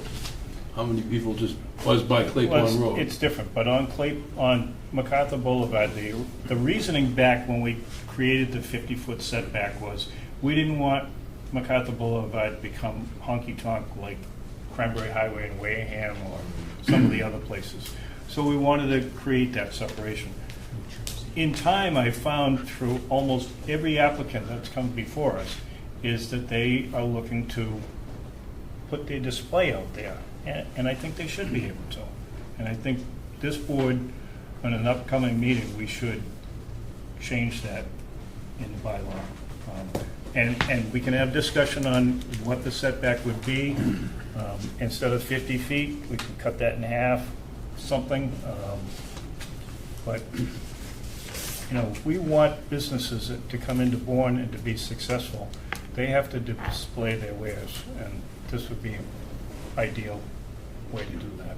I agree. And I think it can be done tastefully without creating that honky-tonk feeling, so. How it's done is key. How it's done, exactly. Just want to talk about the lighting bit. Some members of this board are completely snake bit about what happened at the Dunkin' Donuts. And know they have turned their lights down to parallel to the ground. We'll see how much that improves it. But they didn't build it the way it was designed. Anyway, I see those are single fixture on a 20-foot pole. Correct, yep. Okay. And where the landscape area, the new landscape area, parallel to MacArthur Boulevard, and I guess that's a displayer in front of it. Yeah, so you've got the landscape area with the sign that pulls back from the existing sign. The existing sign is actually part in the layout, so we pulled that back onto the property. But It's hard to read. The landscape and then the retail display. It's hard to read some of your lumen values, but I'm hoping for a real sharp cutoff at the back of that pole. Yeah. Because you don't want any spill over down on Especially MacArthur. Dunkin' Donuts is like Oh, yeah. a new landing strip for Otis. MacArthur. Any other questions? I was wondering how close you are to 100. All right, anyway, we're just sensitive to that. Absolutely. Cut off 30 fixtures, and what about a night timing light? After hours? After hours, I mean, I think we've got there is some, they're open till about 5 p.m. during the week. So obviously in the winter months, that will be after dark. But after hours, the main site lighting, those 4 poles, those would be off. But the likely would, some of the accent lighting along the building may still be illuminated. That's not a problem. Yeah, if you have the lights in the front off, it'll really show off. Exactly. It'll keep walking. Thank you. Good. One other, just quickly. So this is Amazon granite? Yes. So if I order cabinets or countertops tonight, they'll be delivered tomorrow? Yes. No, Amazon's done. That'd be great. Good luck, Rob. That's all I have. I like it. I think it's a I like good it too. project, and I'm glad you're looking at trying to contain some of that Yeah, runoff. and as soon as we can get this revised Conservation. drainage and the proposed work for, to protect that wetland, we're gonna get that submitted to you guys. So I guess with that, I'd like to request a continuance. So moved. Second. Moved by Chris for continuance, Jim second. Any other comments? Okay, have a vote to continue to what date? Rob? Probably the second meeting. Let's call it the first meeting in June if we have to continue. The 11th? Yeah. Do you have conservation before coming back to us? We should be meeting them before the 11th. Yes. Okay. Is there time for it? Is there enough time to do this? It's only 2 weeks away. Because you'd be having to submit stuff right now, right, basically. Okay, we could do the second meeting in June? June 25th. 25th. Okay. So the motion by Chris, second by Jim, to continue to June 25th. Can you vote on that? Catherine? Yes. Rob? Yes. Jim? Yes. Chris? Yes. Doc? Yes. Mandy? Yes. Steve? Yes. Chair votes yes. So Thank you very much. continue. Look forward to seeing you again. We look forward to seeing you guys again. Thank you. It's a great project. It is. Next up, application for special permit amendment, SP number 03-2021B. Numbers 431, 451, 461, and 471 Scenic Highway. Map 20, parcels 34, 43, 89, and 90. Application is for the request to modify the shared driveway to access a fourth lot, number 471, per zoning bylaw, section 3342. The property is located within the residential 80, R80 district, the scenic development district, and the traffic management district. Welcome. Thank you. Good evening, Adam Flynn for Thomas Pappas. I have Mr. Pappas here with us tonight as well. I'm sure you are all familiar with this request, as this is not our first time before the board asking for this amendment. And to keep things relatively brief, as I know it's getting late, in our prior requests, some issues were brought up by the board, and we have we've done everything we can to address those issues and outline what the position is relative to those issues. Specifically, one of the concerns of the board was relative to safety concerns. What we're asking to do globally is add a fourth driveway to an already approved special permit for 3 lots to share one driveway. I'm sorry, a fourth lot to the 3 lots sharing one driveway. The safety concerns by the board were the increased traffic and inflow that would create on scenic highway. To show that this really wouldn't create as much safety concerns as it may seem, we had reached out to having traffic studies performed. This traffic study outlined to us that there would really be no effect on traffic along scenic highway from adding a fourth lot to this already shared driveway. This traffic study found that this area is in fact not a high crash location, and at most it would add 1 additional vehicle in and out every 15 minutes during the peak hours of traffic. On top of that, there were questions relative to the construction that is going on along Scenic Highway in the median project. We had our engineer put on the plan an overlay of the taking to show exactly where the taking is happening relative to each of the lots. That plan shows that each lot still meets the minimum setback requirements, and it shows that visibility is actually substantially increasing after the taking. What is happening to Scenic Highway is a median is added that's approximately 12 feet wide. Each lane is being widened to 11 feet. One lane right now is 10 feet, the next is 10 and a half. Both lanes will be 11 feet. There's going to be a 4-foot buffer from the outside of the lane to the gravel area, and then 2 feet of gravel area before we get onto or off of that highway altogether. So there's significant widening of the highway, which is creating significantly more visibility coming in and out of these lots. This request to add a 4th lot to the shared driveway is initially came about in discussions with Mass DOT.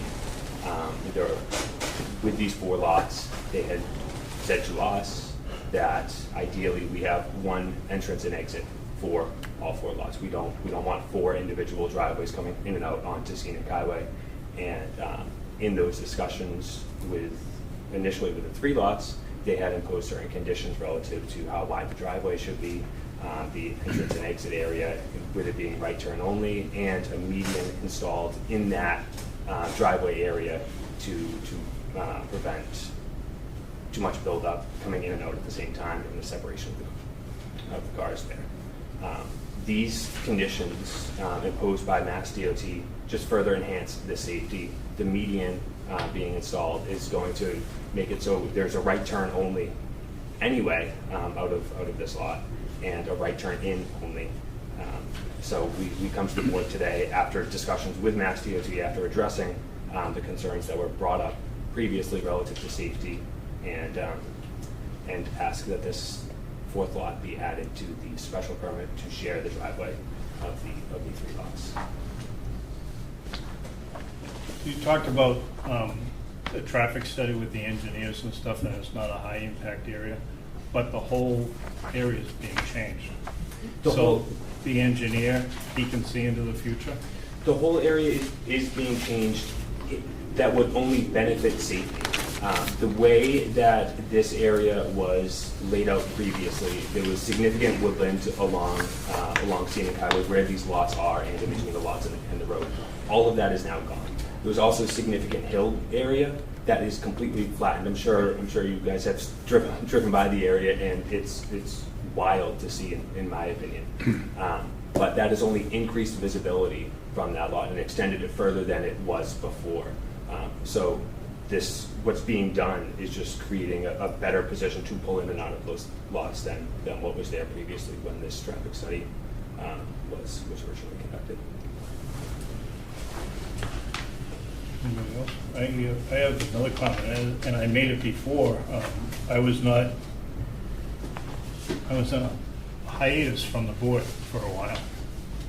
And this was approved for these 3 lots, and I said afterwards when I found out about it, being a police officer in this town for many, many years, that this was not an accident waiting to happen, but this is fatality waiting to happen.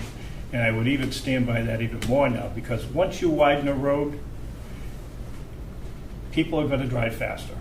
People are stupid and they're gonna drive faster. And I can't see how even a right turn in or a right turn out without a deceleration lane going back hundreds of feet would allow this to not be an accident waiting to happen or a fatality.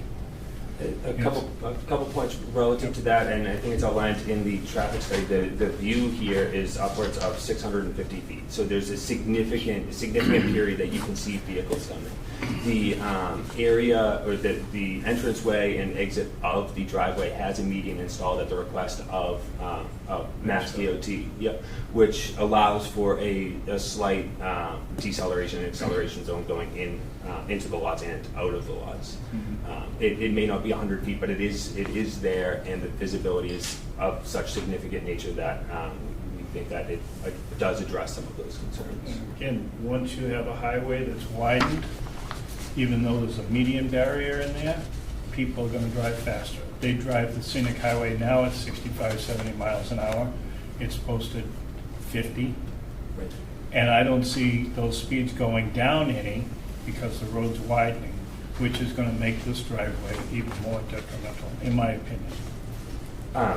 That's also part of the reason Mass DOT had asked that it's in one area, not four driveways. I understand Mass DOT thinking that, and I still am shocked that Mass DOT even gave you a curb cut. But again, Mass DOT is their own crazy animal. And they did give a curb cut? You have an actual permit for that location? Yes. For 4 properties? For 3 properties now. They had requested that we come in front of you guys prior, and then with that approval, go in front of them for the 4th. The alternative was to ask them for the 1 curb cut in addition to the 3 that we already have and keep them separate. And they had said to us that we prefer to have them all in one area and present it to the planning board prior to presenting to them with the 4. Jim? I'd just like to piggyback on what Mr. Farrell said. They widen the road and people go faster. Now you're coming up to Nightingale Road, there's a stoplight there. All right, so now they have to decelerate a lot faster than what they used to. So if somebody's trying to get into that property, I think you wait for an accident to happen. And the second one is, I still have a heartache about the 4th cellar hole you put in there. It doesn't belong there. You started with 3.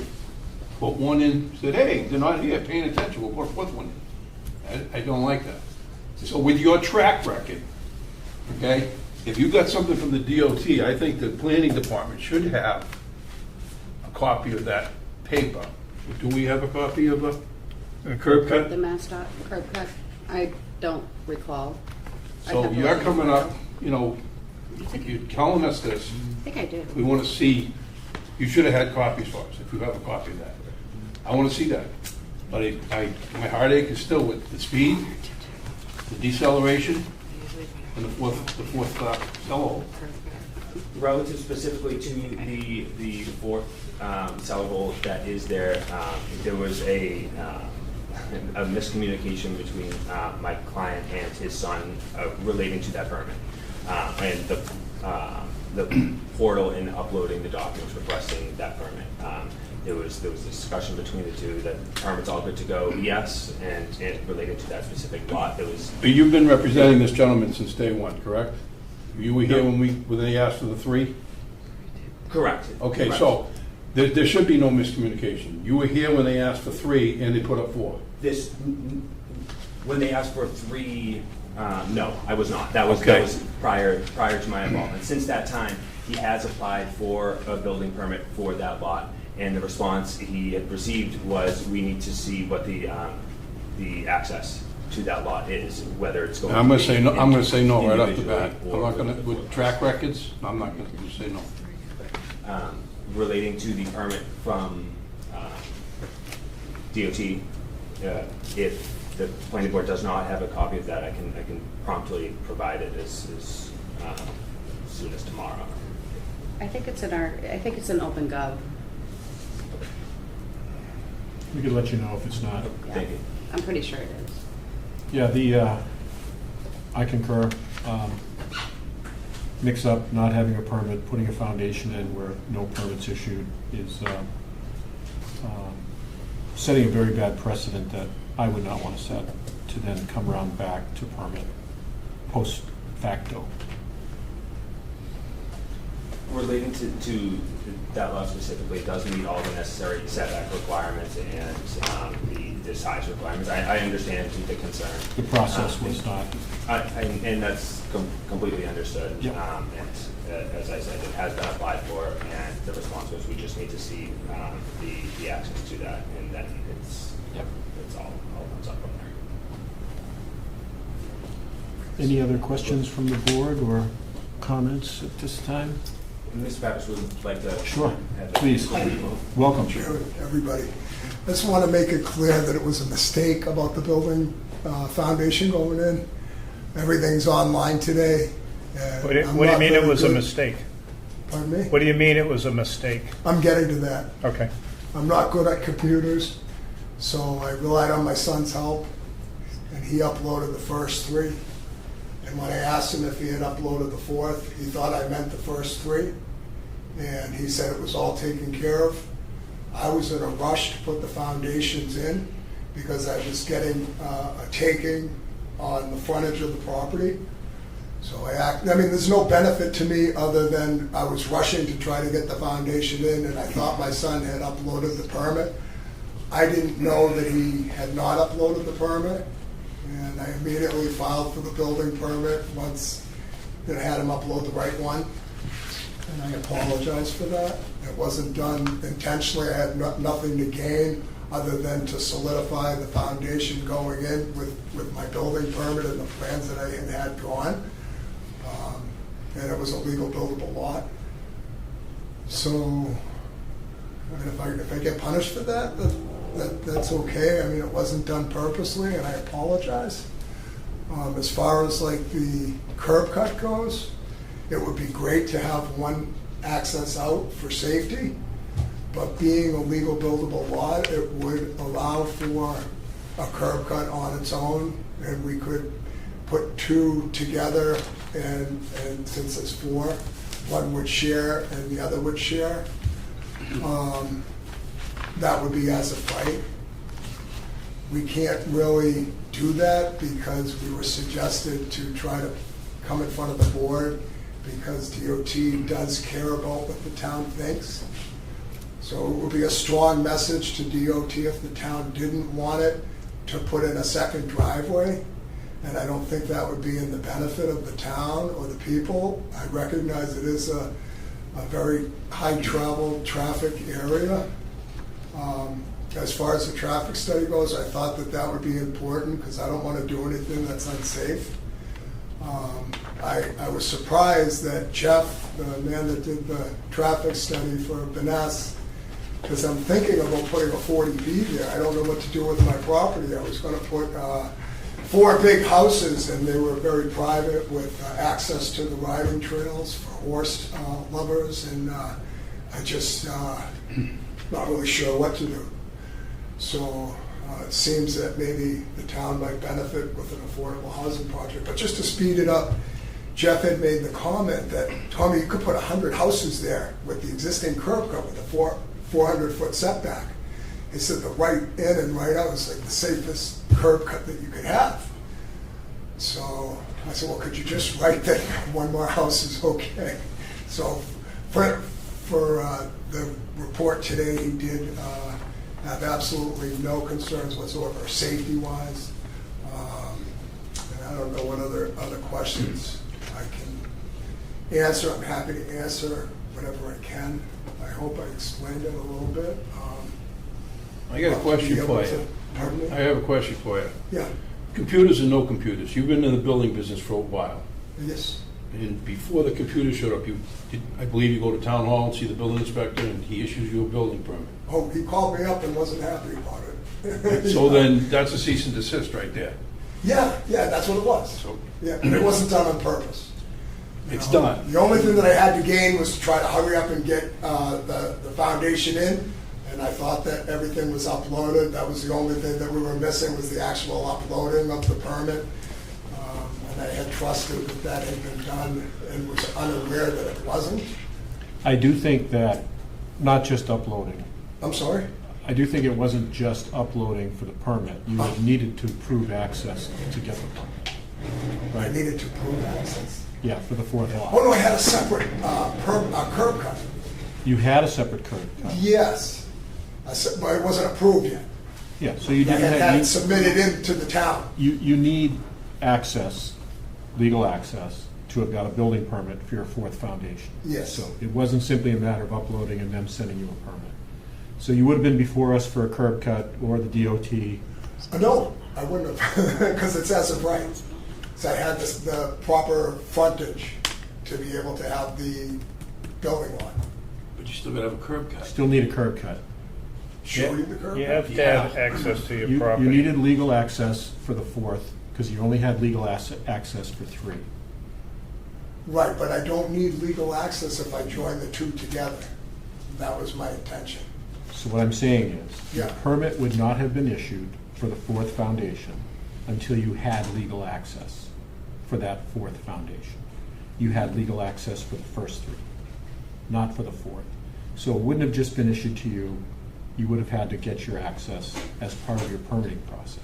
I don't believe that I would have to get my access. I don't think it's as of right. No. That's a, scenic is a state Uh-huh. road. That's, right, state road. So if I don't get the permit here, I still have the right to get it without you.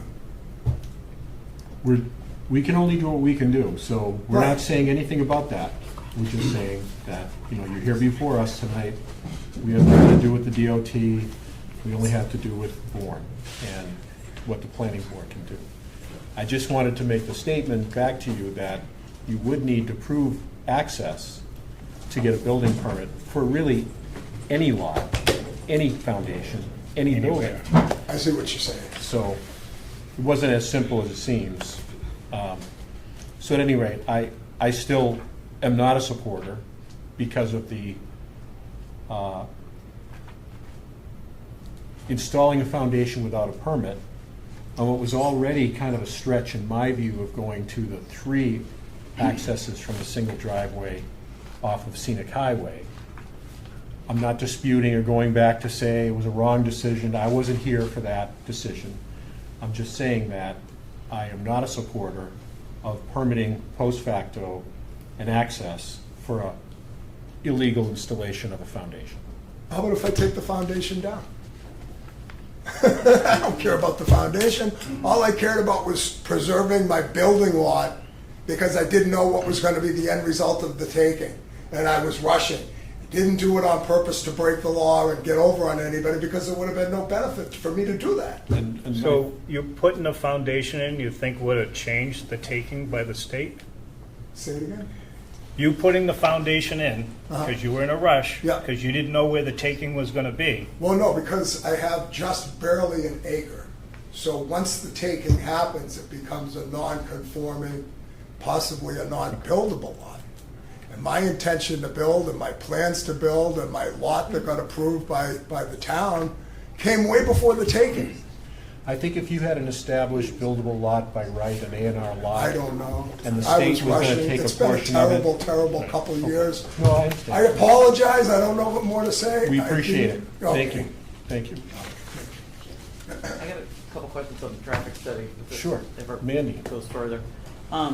So on page 4 of the traffic study, there's information here that says that they're basing this on a single-family home and 2 ADUs to the 3 homes being approved. Is that Yeah, on what the pa- on intention page- is? On page 4. Page 4 of the traffic study? Yep. So They were I'm sorry, repeat that they were basing it. I'm just asking if that was what they were based, what's actually going to be built, and that's what was being based on? Four So homes. 4 homes and 2 ADUs to the 3 homes, is what it says. Correct. The plan was for 4 homes, and the 2 ADUs was just to show that even with an additional two units on there, it really wouldn't change the egress and. But that's the intention of what's being built. I know the ADUs are by right, I'm not questioning that. Yes. I'm just asking to understand what it is you want to build. Correct. Yes, Okay. and then- Second thing is, the traffic study, like on the 5th page, starts talking about Wood Springs Hotel in Raynham in their summary conclusions. So I think that probably should be corrected. And also, it's not a stamped document by a professional engineer, and it should be. I think they had used this as a comparable, the Wood Springs and Raynham, but it can definitely be resent and stamped by the. It just seems like engineers. unedited. Yeah, it looks like it was a copy-paste, yeah. so. Yeah. Which It doesn't is the surprise me. document that we do base a future decision on. It should be a stamped, a proper document. That was it. Thank you. Any other comments from any of the board members? With that, I open up, doesn't appear there's any public here for any further comment. I need to close that. So we'll close the public comment portion of this. Make a motion to close the public comment. Second. Motion by Jim, second by Chris. Any other comments? Go to a vote to close the public comment section. Catherine? You're muted. Yes. Thank you. Rob? Yes. Jim? Yes. Chris? Yes. Doc? Yes. Mandy? Steve? Yes. Chair votes yes. Close public comment session. We're back to the board. Is there anything else that anybody wishes to make a motion or? I will make a motion, Mr. Chairman. I've reviewed this project, and the applicant, Thomas Pappas, has proposed amendment to special permit 03 of 2021B to add a 4th lot to the approved shared driveway at 4031, 451, 461 Scenic Highway, map 20.0, parcels 34, 43, and 89. The 4th lot requested to be added is 471 Scenic Highway, map 20.0, parcel 90.